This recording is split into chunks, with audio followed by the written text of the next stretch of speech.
Hi, my name's Kevin Hicks. Welcome to the History Squad. Indeed, welcome to episode 19 of our 100 Years War series. This is all about the Siege of Orléans, October 1428. Orléans was the last major city that stands in the way of the English control of the lands north of the Loire. The siege lasted for 7 months, but the French fought tenaciously to hold on to their city. But each day brought them closer and closer to defeat. It was a terrible siege until April 1429, when a young lady, the Maid of Orléans, Joan d'Arc, arrived upon the scene. Within a week, the siege was broken. So we're going to have a little look to see how this actually happened. The problem I've got, this marks the beginning of the end of English France. It's a defeat for the English, so you must bear with me if I become a little emotional. So, as you can see, I've made a bit of a model. Now, this is just two towers of the curtain wall, the exterior of the city of Orléans. To make a model of Orléans, I'd have to knock my house down. It was enormous. This is 28 mil, so you can see just two little towers there. The city of Orléans had a perimeter of around 2,000 yards, which in the medieval times is a sizable place. Now, if you're going to lay siege, you're going to have a continuous siege lines around that city. That means your lines are going to be 4,000 yards. You've got to have a lot of soldiers to fill those siege lines. Now, the population of Orléans was around 30,000 people. The garrison of 2,400 French troops was augmented by 3,000 militia from the population of Orléans. Also, it had 49 defended towers and gateways and positions around the perimeter. Each gateway had a bastion that had been built in front of it to defend it. They also had 71 guns, cannons, that they could mount either on the walls or the towers or in those defensive bastions. The English didn't have that many guns. In fact, the English only had around 4,000 of their own troops plus 1,500 Burgundian mercenaries. So the English were not in the strongest position and they made quite a few mistakes.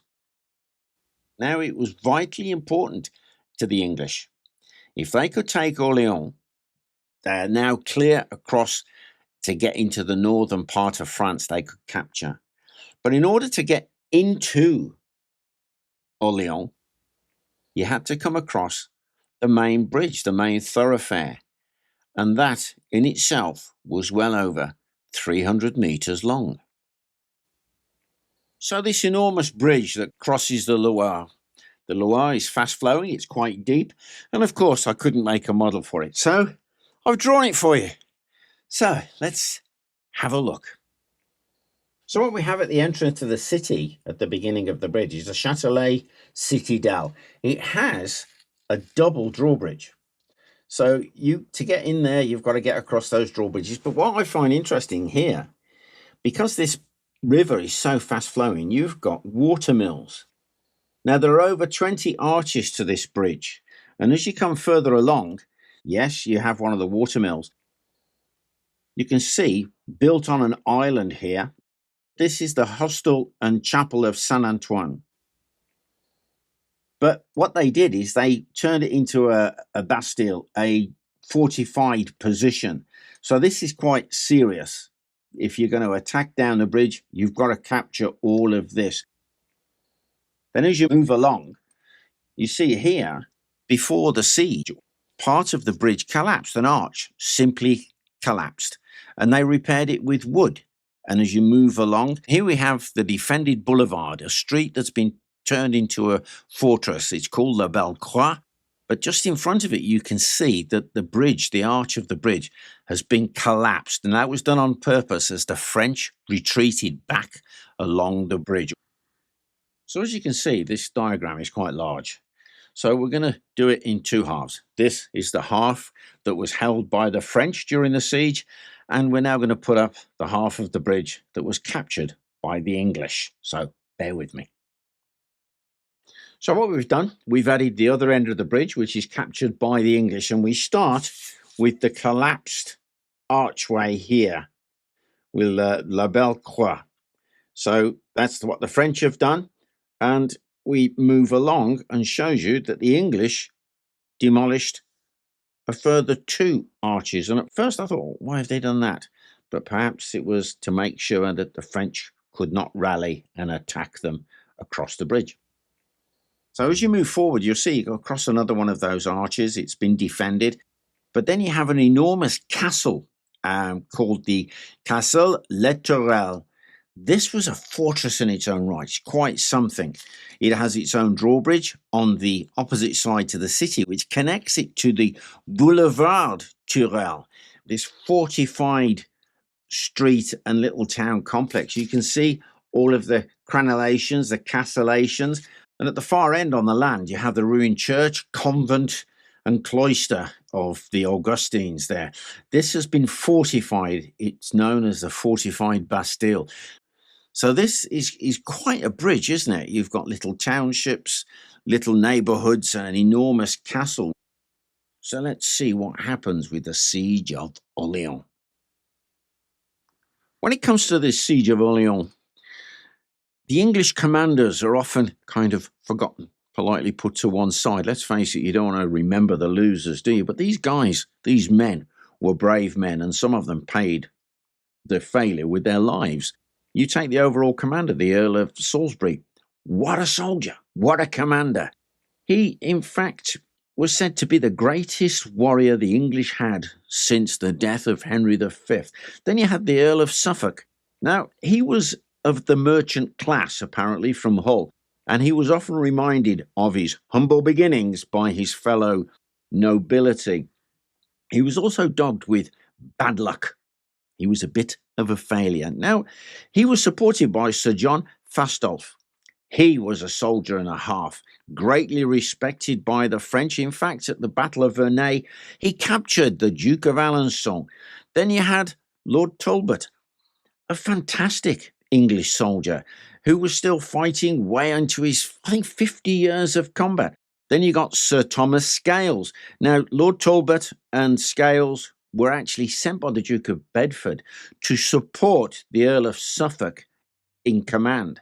So that means that the English had 3 senior commanders at the siege once the poor Earl of Salisbury had been killed. Oh, I've given something away there. But my favourite of all of these is Sir William Glasdale. His name is the one that was known by Jeanne d'Arc, by Joan of Arc. And you'll hear a little bit more about that gallant English soldier in a wee while. The French commanders at Orléans are truly overshadowed by Joan of Arc, Jeanne d'Arc. So I'm going to mention them here because they were fantastic generals in their own right. And what they did at Orléans is incredible, because don't forget the siege was 7 months long, and it was only the last couple of weeks that Joan of Arc had an input. So, first of all, Jean II, Duc d'Alençon. His great-grandfather was killed at Crécy. His own father was killed at the Battle of Agincourt, and he, in fact, was taken prisoner at Vernay and spent 5 years in captivity. Ironically, when all of this was over, the 100 Years' War was finished, he would turn on Charles VII, the King of France, and he would go back to the English, which I find quite fascinating. But anyway, you then have the Comte de Dunois, the Bâtard d'Orléans. He was quite a character. Fight hard. And then Etienne de Vignoles, La Hire, the hedgehog, because he had such a prickly temper. He was a favourite of Joan of Arc. She made him famous. But probably one of the most important characters here is Roald de Gaucourt. He was the governor of Orléans. He'd been captured by the English after the siege of Harfleur by Henry V. He spent 10 years in captivity in England. And yet, without him at Orléans, I doubt if the city could have stood a week. He was vitally important. Orléans, the city of Orléans, is so important for both sides, the French and for the English. From the French side, Charles VII hadn't actually been officially crowned as the old kings of France were crowned. I think it was at Reims they're supposed to be crowned. So his hold on his territory and on that title was quite tenuous. Meanwhile, the English. This is the pinnacle of their success, the 100 Years' War. Think of the battles that had been fought. Crécy, Agincourt, Poitiers, all of them, Verneuil, plus all of the sieges where some French had won, the English had won. Incredible loss of life over all of those decades of fighting. And now, if the English can take Orléans, they can push through into the heart of the lands of the French king and defeat him. The English build their base camp at the southern end of the bridge, just adjacent to the ruins of the Augustine nunnery and priory there. They have an artillery park, they build up their strength. But the problem they had, they got no winter quarters. Don't forget, this is October, so winter is approaching fast.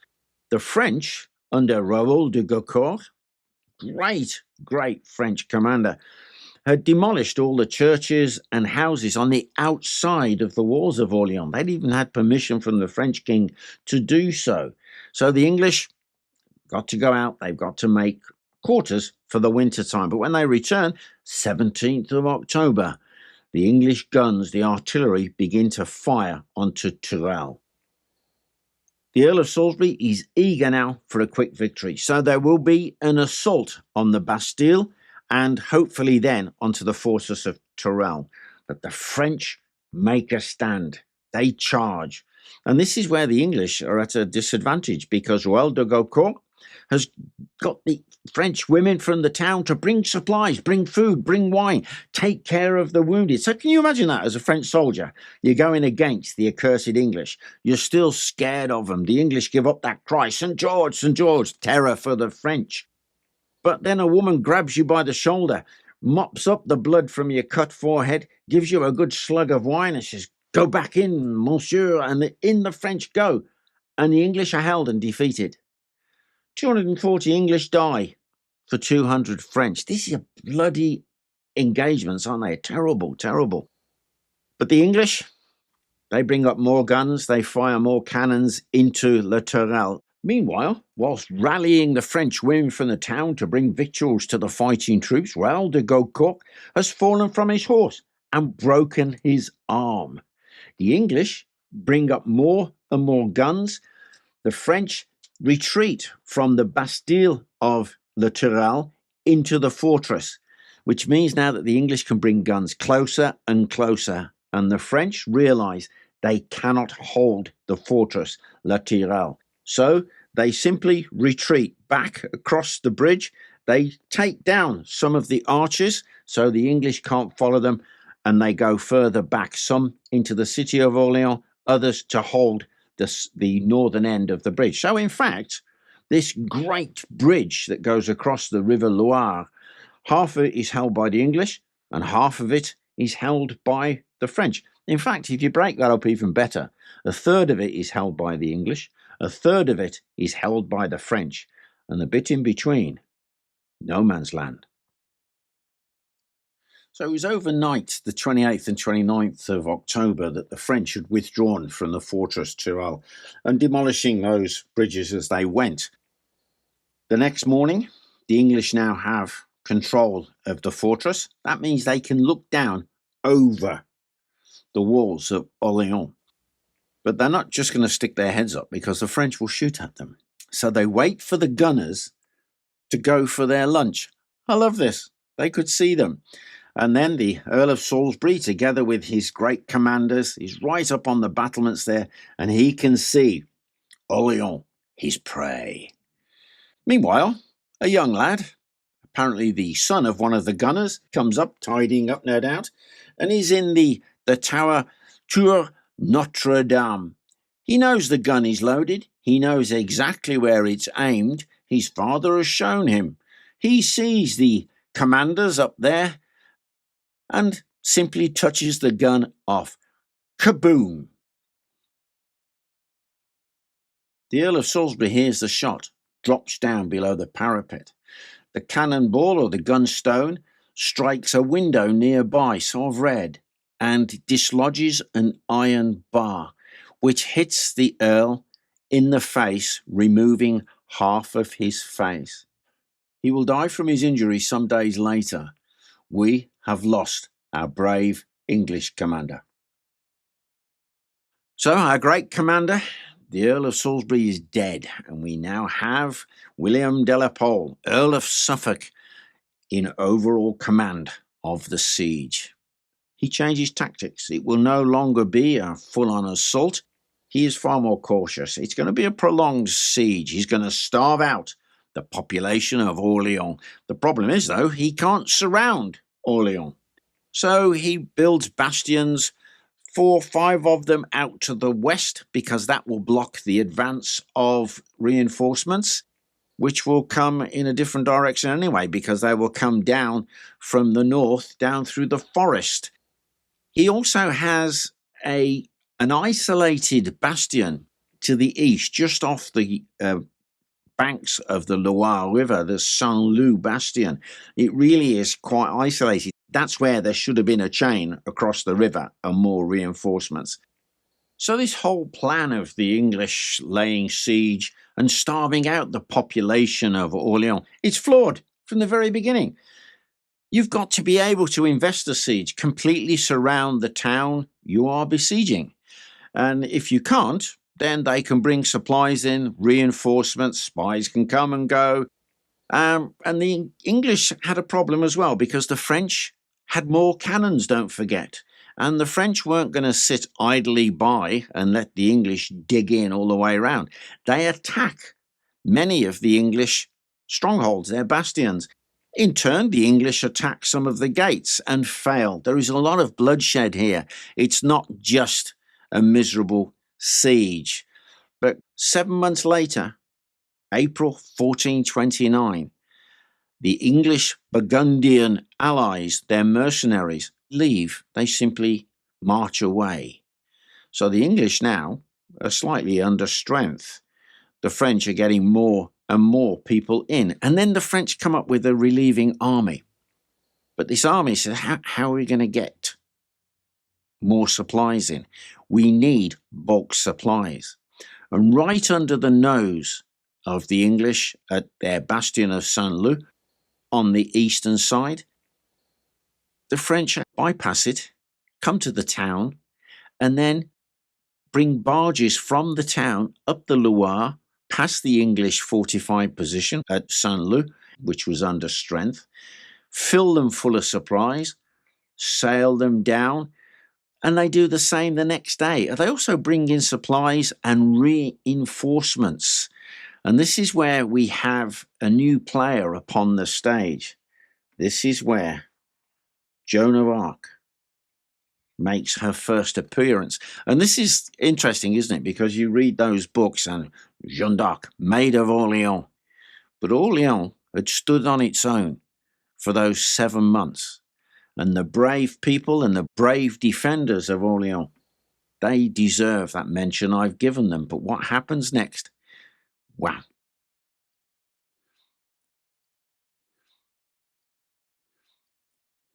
You know, it was only a couple of weeks before Joan d'Arc's arrival at Orléans, that Joan had been presented to the King of France, Charles VII, telling him of her voices from heaven that will chase the English from France and get Charles VII properly crowned at Reims.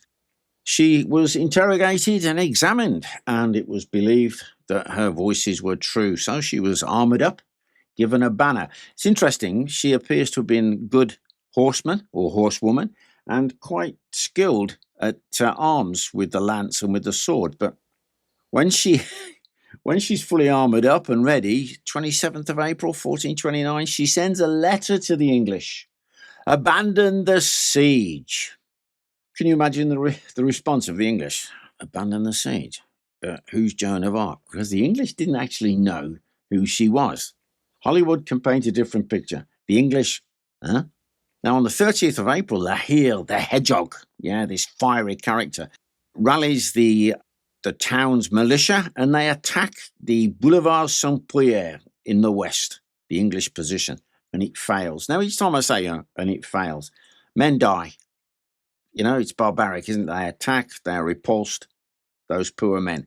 Now, Joan, just at the end of April, she goes to La Belle-Croix, just about here on the bridge, and she shouts across a message to the English, to Sir William Glasdale: abandon your position, abandon the siege. And he's probably going, I wonder who she is. But there's a lovely little story with regards to this. The French had a gun here. Now, gunners, master gunners, were incredibly expensive, and Jean de Montclerc was one of these gunners, these expensive men. He had a little gun there, and he used to fire into the castle Tourelle, and he used to play an amazing trick on the English. They would fire back, and every now and again he'd go, ah, and he'd fall over. And the English, hey, there, the English flashing their V. There'd be a procession as they carried the body away on a stretcher, and the English, and a couple of hours later, he'd reappear, fire his gun, and have a go at the English. It's just one of those many stories that come from these sieges. But Joan of Arc now, she rides a procession around the outside of Orléans. Can you imagine the scene, with this maid on her horse with this great banner all armoured up, with an entourage of knights, and she looks at the English defensive position. So this must have been on the western side. Now, meanwhile, on the eastern side, French reinforcements overrun the isolated English position just on the northern bank of the Loire, the position Saint-Lô, and they overrun it. That means they now have free access to bring troops across to that southern bank. On the 6th of May, the French reinforcements, who are now on the southern bank of the Loire, attack the English position which had been set up in the ruins of the St. Augustine Priory. They overrun it. This means now that the French control the southern entrance to the bridge, and in no time at all, they attack the boulevard of Tourelle. It's here, apparently, that Joan of Arc is shot with an arrow down through the shoulder into the chest. So whilst they're attacking the boulevard Tourelle, the French send a fire ship or a fire boat down the Loire, and they manage to anchor it underneath the drawbridge between Boulevard Tourelle and the fortress Tourelle, and it catches it on fire. Meanwhile, Jeanne d'Arc returns to the fray. This emboldens the French, who manage to push the English out of the Boulevard Tourelle, over the bridge and into the fortress of Tourelle. It's Sir William Glasdale, who's one of the last on the drawbridge there, with a great banner flying when it collapses and he falls to his death in the river. What happens next is quite incredible, because the French citizens themselves of Orléans have been building what we would call in the modern day Bailey bridges, wooden bridges quickly laid across the arches, and they now can fire and attack Tourelle from the other side. So the English, they've got no choice. They simply surrender. So the bridge has now fallen to the French. Joan of Arc is victorious. The French are victorious here. The English on the west side, in all of their bastions, they can't besiege the town anymore. So what they do with the Earl of Suffolk is they draw up their army in battle array. And the one thing you don't want to do is attack an English army head on. It still has its archers, it still has its cavalry, still has its men-at-arms. The French apparently form up their army, but at a distance, and they do not attack. Eventually, the English simply turn and march off the field. The Siege of Orléans is lifted. With the defeat of the English at the Siege of Orléans, it was a major psychological victory for the French. And of course, Joan of Arc's reputation of La Pucelle is cemented, the Maid of Orléans. And the defeat of the English opened the road to Reims, and Charles was crowned Charles the Seventh, King of France. And this leads us on to our next episode in this series of ours, the Battle of Patay. Well, I hope you enjoyed that video. If you did, like, share, and subscribe. And if you'd like to support the channel further, why not have a look at joining our Patreon community? The link is in the description. And boy, do we have some fun with our meetups. Now, before I go, quick shout out to 3 of my Patreon members. We got Lachlan Henderson. We've got John Coulthard, who happens to be a Patreon Baron. So perhaps it should be thanks to Baron Coulthard. And Rob Merrills. Hey guys, without your support, I wouldn't be able to make these films. So from me and from Julie, thanks a million. Bye for now.